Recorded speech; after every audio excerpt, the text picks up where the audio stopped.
Welcome to sunny South Australia. We're just going to walk through the deck sweeper setup for Element Sails. What we've done here on the, this is the good old Viper that we're working on, but this should work across all the F16 fleet. There is a bit of wind and there's a storm coming, so we're going to try and get this done quickly and beat the weather. So first thing, we've changed obviously the sail plan from a standard sail down to your deck sweeper. There's a few minor changes that need to be made to the boat. We'll go through those, and then we'll also have a look at some of the changes we've made to the setup just to optimise the crew being able to tune the boat around the deck sweeper and what it looks like. So first thing is the boom height. We've literally taken the old gooseneck off, put the new gooseneck on. This is a good old boom, obviously. This one we re-rolled ourselves just to get a bit more depth out of it, just to help with a bit more shape down the bottom of the sail. The new good old booms are coming with this extra depth in them anyway, which is good. The boom needs to sit around this height, so exactly where the old one was. If you bring it up here too much, by the time you pull the main sheet on and the end of the boom goes down, it's actually swinging an arc inwards back towards the boat and will actually bag up the sail, which we don't want. So we want to make sure this stays below the maximum main sheet tension and the end of the boom at that height. So the boom is then held up by this. This is quite important, otherwise on a port tack, this will just hang down, the sail will hit it, it'll deform the bottom batten. So you want to make sure that this is actually sitting horizontal with maximum arc on that sort of horizontal plane. When the mast is rotated out, so you can see here mast rotation affects how this thing moves up and down.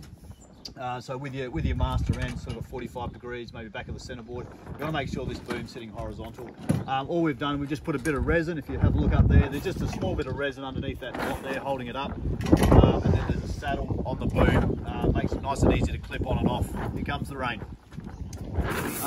Mast rotation quick release is simply, I've just got a quick release mechanism down here, so I can pull this apart quickly.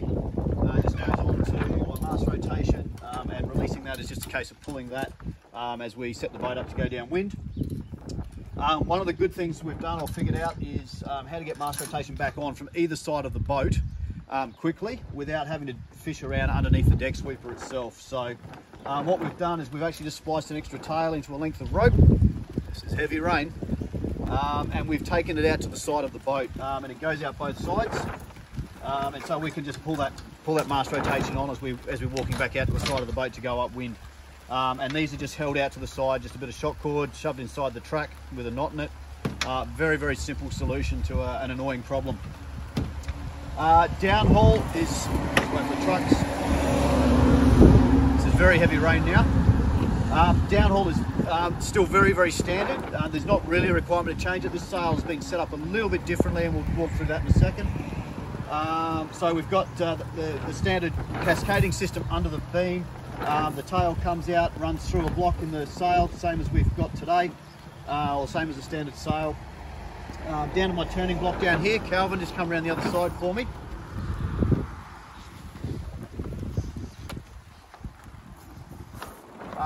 What we've done differently here, we've brought it through the turning block at the bottom, up through the other cheek block. And then normally there'd just be the S hook that ties onto the hooks onto the hole in the mast rotation here and the base here. What we've done is just tied an extra 16mm block in here, and we've brought the tail up and just shackled it onto the bottom of the sail. So this sail's got two sets of patches, two separate sets of reinforcing in here.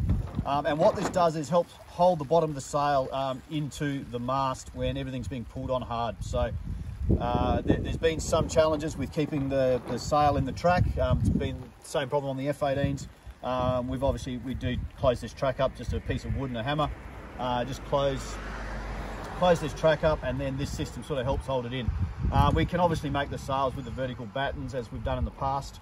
We find the system's nice and neat, and it's really one piece of Dyneema that needs to be replaced under the front beam, and it ties off under here, and it's nice and adjustable to get this just adjust the knot down here to get this the right length. Fairly simple.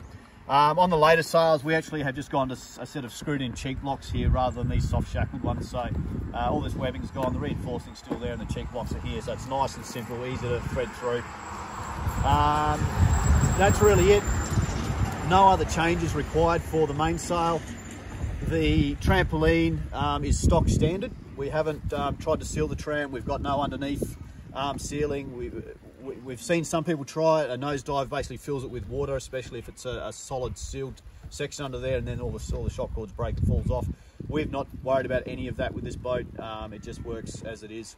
The only other changes we've really made is we've made our mast rotation here and our jib system continuous, and this was really just around being able to fine tune from the side of the boat nice and easily. The mast rotation doesn't really need to be continuous. We did this in an early attempt to remove all the tuning down here, but we've gone back to the sort of quick release, quick pull on system, and just using this for fine tuning. So that's the deck sweeper in its entirety. Very few changes to the boat itself. Change the boom, change the gooseneck, and if you want to, depending on who you get your sail from, it's from us, you can have a choice of having this extra takeoff point here, or just having it as per the normal setup. So there'll be no change to the downhaul at all. And then finally, we do have an eyelet in here. We just sort of just loop the shock cord around. Just helps keep the sail nice and tight there when the downhaul's fully on. Getting very wet right now. Jib. So the Element Sails jib is a square top jib. So it just allows the jib to twist off, lay off a little bit, open up the slot a little bit better up the top there. That's the purpose of the square top. The other thing we've done is we've actually brought the jib right down onto the spinnaker pole. So we've lowered this tack right down. Again, just getting efficient flow onto the bottom of that sail. So to do that, we have raised the bridle slightly, which is a nice thing. It actually takes a bit of the compression load off of the hulls. Should give us a bit more longevity in the hulls. We've put in the compression strut, and in this particular boat, we've actually got a fixed fitting down here that we attach the tack to. Other ones we've just had soft shackles running around here. We had these fabricated just for this boat, just as a test, and it seems to be okay. So we'll probably keep doing this. And that's really it. There's no real changes to the jib setup other than these. So yeah, there's all these parts you can get from us, from Element Sails. That's about it. We have made some small changes just to the purchase on the jib, just a little bit finer tuning for us. So sailing this boat, we find there's a lot less main sheet work required with the deck sweepers. We found that combination of the deck sweeper and the jib, lowering that jib sort of took a lot of the nosiness out of the boat. We sail in some pretty choppy waters at times, and it's made the boat a lot more predictable upwind and downwind. We actually found it's a lot more docile now with this setup. It's allowed us to take the boat into a larger wind range and sort of still stay competitive and push the 18s around the fleet as well. So overall, it's been a good package. A little bit less main sheet tuning with the setup. Tacking, crew goes through the jib. I normally just wait for the jib to tack and then go push myself through it. Fairly simple. And jibing, I literally just push my shoulder against the bottom batten here. It'll pop through, and off you go. Or the crew can just go around the back first. I've seen it done a few different ways, but either way, you can sort of just push through these battens pretty simply once the sail has changed tack. Switch to the other side. That's about it. We're about to get very, very wet now. I've got to de-rig this boat before any more wind comes through.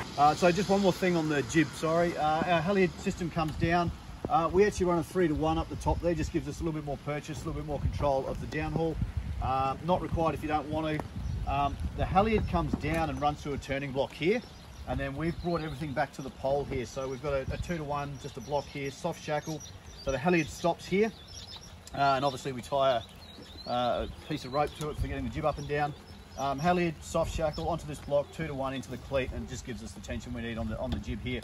The reason we took this off of the bridle and down the side of the boat is we found downwind, once that mast kicked forward and took the tension off the forestay, the downhaul or this halyard tension was enough to actually start to drag this bridle across to one side of the boat or the other. So we got rid of that sort of asymmetrical type setup and just went to it straight down the pole here. It works nice and easy, nice and clean, and yeah, it just stops any sort of deformation of the rig up here. That's it.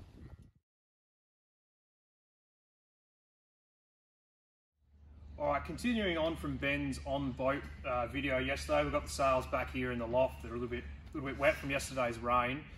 But this is our set we made ourselves for the F16 Nationals here in Australia this year.